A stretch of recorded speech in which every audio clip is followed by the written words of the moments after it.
कुंभ का पौराणिक महत्व समुद्र मंथन या सागर मंथन की कहानी के इर्द गिर्द घूमता है, जो देवताओं और राक्षसों द्वारा अमूल्य रत्न या रत्न और अमृत या अमरता का अमृत प्राप्त करने के लिए किया गया था।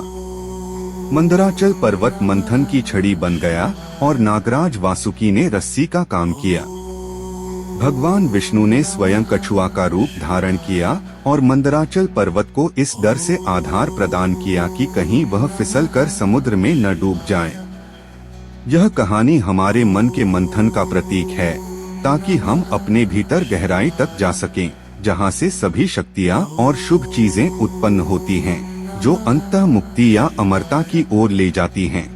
इस मंथन में सबसे पहले विष निकला, जिसे भगवान शिव ने पी लिया और इस विष को पीने के बाद उन्हें नीलकंठ कहा जाने लगा।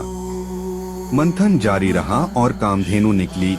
इंद्र के पुत्र उच्चैःश्रवा जयंत ने अमृत कलश को देखकर भगवान धन्वंतरी के हाथों से उसे छीन लिया। यह देखकर दैत्यों के गुरु शुक्राचार्य सतर्क हो गए और दैत्यों ने जयंत का पीछा किया। दैवीय गणना के अनुसार देवताओं का एक दिन नश्वर प्राणियों के 1 वर्ष के बराबर होता है और जयंत 12 दिनों तक भागता रहा ताकि अमृत कलश दैत्यों के हाथों में न जाए। इन 12 वर्षों में जयंत ने जिन 4 स्थानों पर अमृत कलश रखा था, वे थे हरिद्वार, प्रयाग, नासिक, त्र्यंबकेश्वर और उज्जैन। और इन 4 स्थानों पर उस समय सूर्य, चंद्रमा और ग्रह अद्वितीय ज्योतिषीय संरेखण पर पहुंच गए थे, जिसके दौरान इन स्थानों पर कुंभ मेले का आयोजन किया जाता है। अमृत कलश को भगवान बृहस्पति ने सूर्य, उनके पुत्र शनि और चंद्रमा की मदद से राक्षसों से बचाया था, जिन्होंने अमृत कुंभ को क्षतिग्रस्त होने से बचाया था। जैसा कि स्कंद पुराण में बताया गया है, कुंभ मेला सिर्फ वहीं नहीं मनाया जाता जहां अमृत कलश रखा गया था, बल्कि जहां कलश रखने के साथ ही अमृत की बूंदें भी छलकी थीं। ऐसा माना जाता है कि इन बूंदों ने इन स्थानों को रहस्यमय शक्तियां प्रदान की। उन शक्तियों को प्राप्त करने के लिए ही कुंभ मेला 4 स्थानों में मनाया जाता है, जहां तक याद है। सामान्य कुंभ मेला हर 3 साल में आयोजित किया जाता है। अर्ध आधा कुंभ मेला हर 6 साल में हरिद्वार और इलाहाबाद, प्रयाग में आयोजित किया जाता है, जबकि पूर्ण कुंभ मेला हर 12 साल में 4 स्थानों प्रयाग, इलाहाबाद, हरिद्वार, उज्जैन और नासिक में ग्रहों की चाल के आधार पर आयोजित किया जाता है। महाकुंभ मेला 144 साल 12 पूर्ण कुंभ मेलों के बाद प्रयाग में मनाया जाता है।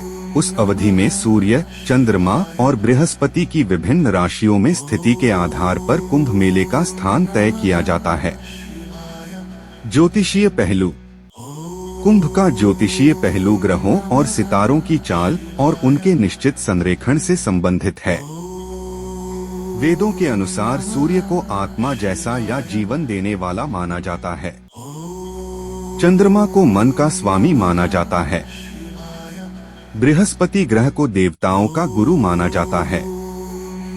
चूंकि बृहस्पति को राशि चक्र पूरा करने में लगभग 12 वर्ष लगते हैं, इसलिए कुंभ को लगभग हर 12 वर्ष के बाद एक स्थान पर मनाया जाता है।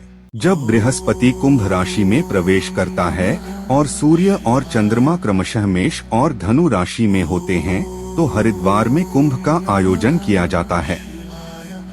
जब बृहस्पति वृषभ राशि में होता है और सूर्य और चंद्रमा मकर राशि में होते हैं, तो प्रयाग में कुंभ आयोजित किया जाता है। जब बृहस्पति सिंह राशि में प्रवेश करता है और सूर्य और चंद्रमा कर्क राशि में होते हैं, तो नासिक और त्र्यंबकेश्वर में कुंभ का आयोजन किया जाता है। जब बृहस्पति सिंह राशि में और सूर्य और चंद्रमा मेष राशि में होते हैं, तो कुंभ का आयोजन उज्जैन में किया जाता है। चूंकि बृहस्पति सिंह राशि में है, इसलिए कुंभ त्र्यंबकेश्वर, नासिक और उज्जैन में आयोजित किया जाता है। इसे सिंहस्थ कुंभ के नाम से जाना जाता है। नासिक त्र्यंबकेश्वर कुंभ। पिछला सिंहस्थ कुंभ मेला वर्ष 2003-04 में नासिक और त्र्यंबकेश्वर में आयोजित किया गया था।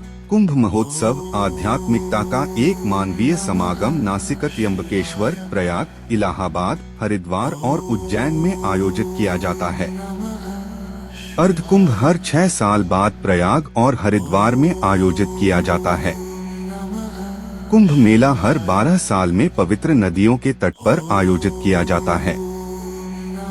नासिक त्र्यंबकेश्वर में यह गोदावरी नदी के तट पर आयोजित किया जाता है। प्रयाग में यह गंगा यमुना और अदृश्य सरस्वती नदियों के संगम पर, हरिद्वार में गंगा के तट पर और उज्जैन में क्षिप्रा के तट पर आयोजित किया जाता है।